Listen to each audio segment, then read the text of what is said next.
বিসমিল্লাহির রহমানির রহিম। লা ইলাহা ইল্লাল্লাহু মুহাম্মাদুর রাসূলুল্লাহ সাল্লাল্লাহু আলাইহি ওয়াসাল্লাম।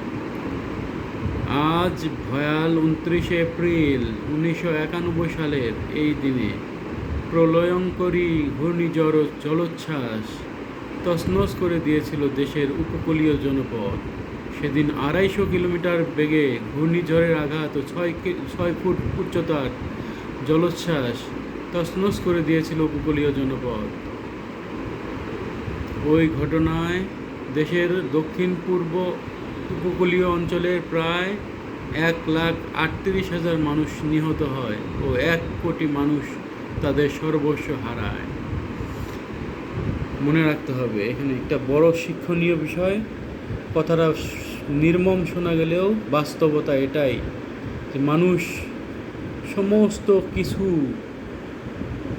তাদের যত জীবনের আয় অর্জন, সম্পদ বা যে কোনো কিছু গড়ে তোলে, কখনো হালাল উপায়ে কখনো হারাম উপায়ে, সুদ ঘুষ বা বিভিন্নভাবে অন্যকে ঠকিয়ে, ব্যবসা বাণিজ্যে প্রতারণার আশ্রয় নিয়ে, পণ্যের মূল্য অনেক বেশি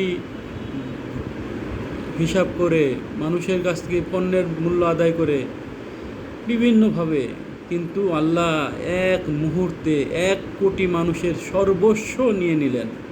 আল্লাহু আকবার! 1 কোটি মানুষের সর্বস্ব নিয়ে নিলেন এক মুহূর্তে। এরপরও যদি মানুষের ভিতরে চেতনা না হয় যে এই সম্পদ, যে সম্পদ অর্জনের জন্য একটা লোক বছরের পর বছর চুরি করে যাচ্ছে, হারাম উপার্জন করে যাচ্ছে, বছরের পর বছর ডাকাতি করে যাচ্ছে, বছরের পর বছর ঘুষ খাচ্ছে, সুদ খাচ্ছে, কতভাবে হারাম উপার্জন করতেছে, নিজের জীবনটাকে কতভাবে হারামের সাথে জড়িত করতেছে, নিজে হারাম খাচ্ছে, অন্যকে হারাম খাওয়াচ্ছে, কত ইসলাম বিরোধী কাজ করে যাচ্ছে। কিন্তু আল্লাহ এক মুহূর্তে 1,38,000 মানুষের প্রাণ নিয়ে নিলেন। এক মুহূর্ত, বেশিক্ষণের ঝড় ছিল না সেটা। আর 1 কোটি মানুষের সর্বস্ব তিনি নিয়ে নিলেন। তাহলে কী জন্য মানুষ অন্যায় করে? যেখানে তার নিজের সম্পদ বাঁচানোর মতো সামর্থ্য তার নাই, নিজের জীবন বাঁচানোর মতো সামর্থ্য তার নাই।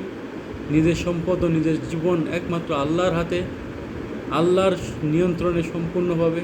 তাহলে কেন মানুষ অন্যায় করে? কেন মানুষ অন্যের হক বিনষ্ট করে? কেন মানুষ অন্যের কাছ থেকে তার নিজের যা প্রয়োজন নেই সেটাও কেড়ে নেয়, যা প্রয়োজন আছে কিন্তু অন্যের হক হিসাবে তারও প্রয়োজন আছে সেটাও কেড়ে নেয়। মানুষ আসলেই কিছুই বুঝতে পারে না যদি আল্লাহ তাকে হেদায়েত না দেন।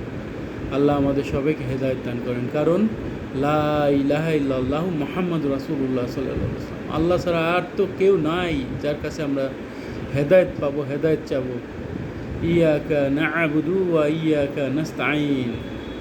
আল্লাহই হচ্ছেন তিনি যার কেবলমাত্র যাকেই আমরা ইবাদত করি, যারই ইবাদত করি, যারই উপাসনা করি, তিনিই একমাত্র উপাসনার যোগ্য মাবুদ, তিনিই সত্যিকারের মাবুদ।